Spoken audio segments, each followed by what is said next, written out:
बताइए कि प्रस्ताव ले आएंगे, हंगामा कर लेंगे, हाथापाई कर लेंगे, एक दूसरे पर लात घूंसे चला देंगे, लेकिन इन सब के बावजूद क्या आपकी विधानसभा में यह पावर है कि आप 370 और 35 ए को रिस्टोर कर लें?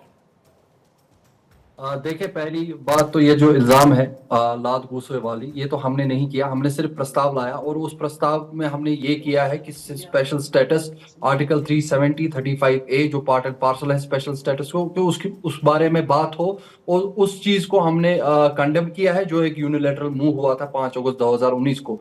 तो कहीं ना कहीं जो लोगों की विल थी, जो उस टाइम नहीं पहुंची गई थी उस यूनिलैटरल डिसीजन में, आज लोगों ने हमें जो बहुमत दिया था उसके साथ इंसाफ करते हुए हमने ये प्रस्ताव लाया है। बाकी जो अपोजिशन है बीजेपी की, उन्होंने शुरुआत की है, उन्होंने हाथापाई पे वो आ गए, आज उन्होंने अखाड़ा बना दिया इस विधानसभा को। तो नेचुरली ये एक रिएक्शन था, हमने तो एक्शन किया, तो रिएक्शन तो अपोजिशन को देखना है वो कैसे करे। हम भी चाहते हैं कि लोगों के मुद्दे मसले हैं उन पे बहस हो। ये प्रस्ताव आना था, आज भी आता, कल भी आता, क्योंकि हमें बहुमत इसी के लिए मिला था कि हम लोगों की जो विल ऑफ द पीपल, जो एस्पिरेशनल पार्ट है, उसको रिप्रेजेंट करे विधानसभा। तो अब आपसे 370 और 35 के लिए किसी ने पूछा क्या? शायद आप मेरी बात समझी नहीं। नहीं, मैं आपकी बात समझ गई। आपने जिससे शुरू किया, आपने जिस बात से शुरू किया उसके दो हिस्सों को आपने उसमें शामिल किया। आप उसके लिए प्रस्ताव लेकर आए कि भाई इस पर चर्चा की जाए, इसको वापस लाया जाए। मैं यही पूछ रही हूं आपसे कि 370 और 35 ए को लेकर जब आपने कहा कि पहले हमसे पूछा नहीं गया और 370 को एब्रोगेट कर दिया गया, 35 ए को हटा दिया गया, तो अब आपसे किसी ने पूछा क्या 370 और 35 ए को लेकर? यही तो मैं आपके सवाल में ही आपका जवाब है। जब पूछा नहीं गया तो तभी तो आज will of the people reflect करनी थी असेंबली में। उस वक्त सभी पूरी जो जनता है उनको कर्फ्यू के अंदर रखा गया। प्रेसिडेंट ने नॉमिनी रोल, जो गार्डियन का रोल था, उसको उसके आगे जाके वो रोल किया जो एक असेंबली को करना था, बिना किसी स्टेक होल्डर से पूछे, बिना किसी इलेक्टेड रिप्रेजेंटेटिव से पूछे। कोई असेंबली नहीं थी, कोई लोगों की एस्पिरेशन सामने नहीं थी। संविधान के खिलाफ था क्या ये? वो बहस तो सुप्रीम कोर्ट में चलती रहेगी। सुप्रीम कोर्ट ने क्या कहा उसको लेकर? सुप्रीम कोर्ट ने क्या कहा? जब दो संविधान हटकर एक संविधान आ गया तो आपका संविधान नलिफाई हो गया या नहीं हो गया वानी साहब?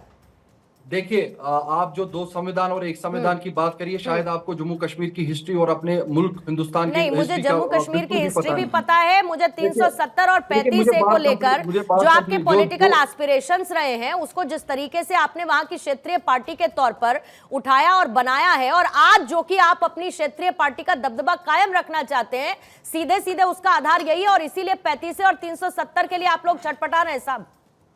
देखिए, जो हमारे साथ हुआ है, जो हमारे साथ 5 अगस्त 2019 से बीती है, हमने उसी का जवाब विधानसभा में रखा है, और इसको हम रेफरेंस पॉइंट में, हिस्टोरिक रेफरेंस पॉइंट में आगे लेके चलेंगे, चाहे हमें सुप्रीम कोर्ट आगे अपील करनी पड़ी। और यही रेफरेंस पॉइंट रहेंगे कि एक ह्यूज मैंडेट से लोगों ने जिस सरकार को चुना, उन्होंने ये रेजोल्यूशन विधानसभा में लाया। ठीक है, शिवम त्यागी भी मेरे साथ जुड़ चुके हैं, बीजेपी के प्रवक्ता। शिवम, आपका भी स्वागत करती हूं। और वानी साहब को आपने सुना होगा, ये कह रहे हैं जनता ने हमें जिस चीज के लिए सुना, हम तो उसी की आवाज उठा रहे हैं। और जो विधायकों की तरफ से हंगामा किया गया, जो लात घूंसे चले, मारपीट तक की नौबत आ गई, वो हमने तो नहीं किया, हम तो सिर्फ प्रस्ताव लेकर आए थे। तो माहौल हम कैसे खराब कर सकते हैं? माहौल तो बीजेपी खराब कर रही है। देखिए, आबिद माजिद जो है जिस तरह की बातें कर रहे हैं, मैं मानता हूं कि वो या तो जानते नहीं, लोकतंत्र नहीं जानते, संविधान नहीं जानते। जो आपको अभी संविधान का पाठ पढ़ा रहे थे, उनको एक बात बहुत अच्छे से समझनी चाहिए कि इस देश की संसद और इस देश की जो सुप्रीम कोर्ट है, वो किसी भी असेंबली से बड़ी है। आप वहां पर इस तरह की चीजों को डिक्टेट कर ही नहीं सकते। आप ये भी जानते हैं इसका कुछ असर होने वाला नहीं है, आप ये भी जानते हैं इलीगल है, आप ये भी जानते हैं इसकी कोई लीगैलिटी नहीं है, आप ये भी जानते हैं इसको कोई एप्लीकेशन नहीं हो सकते, लेकिन बावजूद उसके आप अपने लोगों को थोड़ा सा बेवकूफ बनाने के लिए जो कर रहे हैं, ये है बहुत खतरनाक। दरअसल ये सिर्फ और सिर्फ आप जम्मू कश्मीर के लोगों के लिए नहीं कर रहे हैं। जम्मू कश्मीर के लोग तो अब जो है कहीं ना कहीं एकता और लोकतंत्र की राह पर बढ़ चुके हैं। जिस तरीके से वहां पर आज तिरंगा झंडा है, जिस तरीके से चीजें बेहतर है, जिस तरीके से घटनाएं कहीं ना कहीं आतंकवाद की कमजोर हुई, लेकिन आपको पाकिस्तान को अपीज करना है। आतंकवादियों का, सेपरेटिस्टों का एक सेक्शन है, उसको आपको अपीज करना है। वहां रिपोर्टिंग करनी पड़ती है ना सुबह शाम। अब आपने कहा कि हमने तो हम हंगामा नहीं किया। हंगामा किसने किया? स्पीकर के विषय में पता चला कि स्पीकर ने ऑलरेडी वो ड्राफ्ट जो है खुद ही एक रात पहले बनाया था। संविधान की कार्रवाई में इस तरह का विषय कोई इंगित नहीं था, बावजूद उसको जो है विधानसभा में लाया गया, और विधानसभा के मैनुअल में ऐसी कोई स्थिति नहीं थी कि वो लाया जाने वाला है। बावजूद उसके जब इस तरह की स्थितियां हुई और जब शोरगुल रहा, जब बिल पेश हो रहा था, तो ध्वनि मत से स्पीकर ने जिस तरीके से उसको पास कर पाई, तो उन्होंने कोई एक्शन का रिएक्शन दिया, ना ही किसी को बैठने को कहा, और सारी चीजों को डिक्टेट उन्होंने ही किया है। अब डिक्टेट अगर उन्होंने किया है तो जाहिर है सब कुछ उनकी मर्जी से ही हुआ है। मैं एक चीज कहना चाहता हूं, आतंकवाद का कितना समर्थन करोगे? जम्मू कश्मीर हो, हिंदुस्तान हो, चाहे कांग्रेस हो, चाहे नेशनल कॉन्फ्रेंस हो, चाहे पीडीपी हो, जिस देश में, जिस प्रदेश में खास तौर पर अराजकता का इस तरह का नंगा नाच 31 सालों तक रहा, आज अगर स्थितियां वहां पर सुधर रही है तो कांग्रेस को ये सुधरी हुई स्थितियां अच्छी क्यों नहीं लग रही? नेशनल कॉन्फ्रेंस और पीडीपी को ये सुधरी हुई स्थितियां अच्छी क्यों नहीं लग रही? ये भारत का झंडा इनकी आंखों में इतना चुभ क्यों रहा है? आज मैं एक चीज सिर्फ इतना कहना चाहता हूं कि कहीं ना कहीं जिस तरीके से ये चीजें कर रहे हैं, ये इनकी फ्रस्ट्रेशन दिखाता है, और दिखाता है कि आज भी इनकी लॉयलिटी जो है सिर्फ एक ही तरफ है। और जिस तरीके का प्रेस रिलीज आया है, जिस तरीके से कांग्रेस जो है मौन बनकर खड़ी रही है, ये दिखाता है कि ये उनका 370 को समर्थन है भाई। उन्होंने जब ये लाया गया प्रस्ताव, तो उस पर या तो समर्थन था या विरोध था, लेकिन कांग्रेस के जो विधायक है वो मौन खड़े रहे। इसका मतलब सीधा साफ बात है कि वो समर्थन में है 370 को वापस लाने के, 335 को वापस लाने के, स्पेशल स्टेटस को वापस लाने के।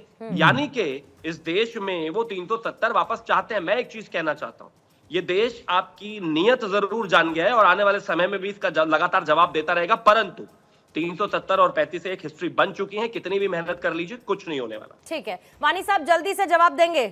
किसका हौसला बढ़ा रही है आपकी पार्टी? पाकिस्तान का? देखिए, यही तो मुद्दा है।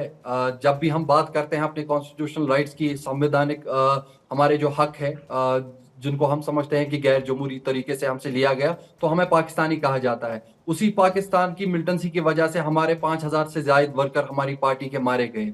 तो मैं नहीं समझता इस आर्गुमेंट में कोई दम है। रही बात, ये बोल रहे थे कि सब कुछ ठीक है, मिलिटेंसी खत्म हो चुकी है।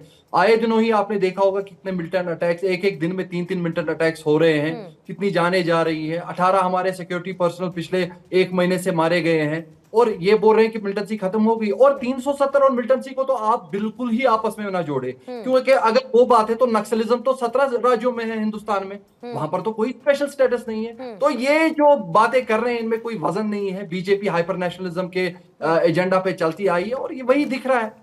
हमें अपने संवैधानिक लड़ाई करनी है, और हमें पता है हम अपनी सियासी लड़ाई को आगे कैसे ले चलें। ठीक है, लेकिन फिर इसमें बात आगे आ जाती है। त्यागी शिवम, जल्दी से एक जवाब इसका काउंटर रखिएगा।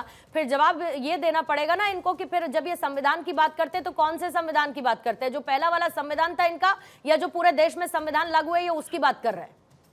देखिए, पहला मैं एक चीज कहना चाहता हूँ कि नेशनल कॉन्फ्रेंस हो, चाहे पीडीपी हो, चाहे कांग्रेस हो, ये 370 का ढोल बजाते रहे, अब इससे कोई फर्क नहीं पड़ना है। संवैधानिक तरीके से ही हटाया गया है, और इसकी लीगैलिटी सुप्रीम कोर्ट ने जस्टिफाई की है। अब आपके यहाँ ही करने से कुछ होने वाला है नहीं, आप कितनी भी कोशिश करिए। ये आपका पॉलिटिकल स्टैंड हो सकता है, जिसका कोई फर्क हिंदुस्तान और जम्मू कश्मीर में तो अब नहीं पड़ने वाला। एक दूसरा, इन्होंने कहा कि जो हमारे स्पेशल स्टेटस है, जो वो हमारी चीजें हैं, इस वजह से जम्मू कश्मीर में आतंकवाद नहीं था। क्यों भाई? कैसे सलाउद्दीन पैदा हुआ, कैसे ये सारे सेपरेटिस्ट पैदा हुए, कैसे ये स्थितियां खराब करी आप लोगों ने, ये देश नहीं जानता क्या? कैसे किस तरीके से आज भी आपके नेता जो है कहते हैं कि टेररिस्टों को मारो मत टेररिस्टों को। कैसे यहां से आपके यहाँ पर चुनाव लड़ने वाले लोग जो है फिर पाकिस्तान की तरफ बॉर्डर पार करके चले गए, और किस तरीके से उन्होंने वहां पर जो है सारे लश्कर तैयबा के चीफ बने और स्थितियां खराब की। ये देश जानता नहीं है क्या? ये सब आप ही की वजह से हुआ है। अगर स्थितियां इतनी अच्छी वहां पर बेहतर थी और उसको खराब करने में कोई सबसे नंबर 1 है तो वो फारूक अब्दुल्ला और शेख अब्दुल्ला ही हैं। इन्हीं लोगों को जो है गुलाम मोहम्मद शाह को हटाने के लिए जो है, और अब्दुल्ला के पिताजी को आगे जो है मुख्यमंत्री बनाने के लिए इंदिरा गांधी जी ने क्या क्या खेल खेले, ये देश जानता है भाई। किसी को बात बताइए, यहाँ कोई ऐसा अनपढ़ नहीं बैठा हुआ है। और दूसरी बात, एक और चीज कहना चाहता हूं मैं, इन्होंने कहा कि नहीं ये 370 की वजह से नहीं है। ठीक है, 370 की वजह से नहीं है, तो मुझे एक चीज बताइए फिर आपको परेशानी क्या है? आज वहां पर टूरिज्म ऑल टाइम हाई है, आज वहां पर कोई किसी तरह की परेशानी नहीं है, आज वहां पर जो है पाकिस्तान के झंडे दिखाई नहीं देते, आज वहां पर चीजें स्मूथली फंक्शन कर रहे हैं। हाँ, कुछ ना कुछ घटनाएं जरूर होती है, लेकिन बावजूद उसके हर चीज को काउंटर करने में सरकार पूरे तरीके से आपके साथ है। तो क्यों इतनी परेशानी आपको? परेशानी दरअसल सिर्फ यही है कि वो जो पाकिस्तान से फंडिंग आती थी, ये जो माजिद आबिद पत्थर मारते थे वहां पर लोगों को, ये सारी चीजें बंद हो गई।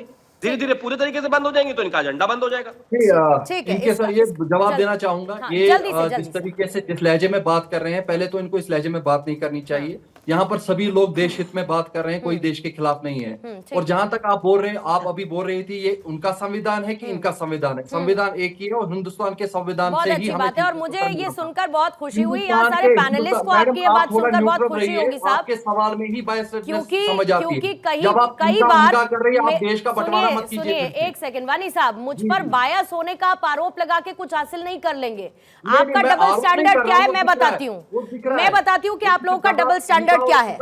मैं आपका डबल स्टैंडर्ड बता देती हूँ ना। उमर अब्दुल्ला साहब ने जैसे ही चुनाव जीता, सुनिए एक सेकंड वानी साहब, उमर अब्दुल्ला साहब ने जैसे ही चुनाव जीता उसके बाद आके क्या कहते हैं, मैं जानता हूं कि 370 को हम वापस नहीं ला सकते, जिसने वापस लिया है, जिसने हटाया है वही वापस ला सकता है। आज उन्हीं की पार्टी इसको लेकर हंगामा कर रही है, ये जानते हुए कि आप पावरलेस है इस मामले में, लेकिन आपको अपना पॉलिटिकल स्टंट जारी रखना है। आपको जनता के बीच ये मैसेज देना है कि देखिए हम 370 और 35A को लेकर अपनी आवाज बुलंद कर रहे हैं। इसीलिए मेरी बायसनेस छोड़ दीजिए, मैं किस तरफ हूं छोड़ दीजिए, पूरे देश हित की बात करिए, इस बात के बारे में बात करिए कि वो जो बैठा है बगल में पाकिस्तान, जो चाहता है कि आतंकी घटनाएं आपकी घाटी में घटती रहे और घाटी में अशांति रहे, जरा उसको चुप करवाइए और उसकी बायसनेस और अपना साथ उसका आप कितना देते हैं इसकी बात करिए, इसकी बात करिए वानी साहब। दूसरे पर उंगली उठाना, वानी साहब दूसरे पर उंगली उठाना बहुत आसान होता है, याद रखिए 3 आपकी तरफ भी उठती हैं।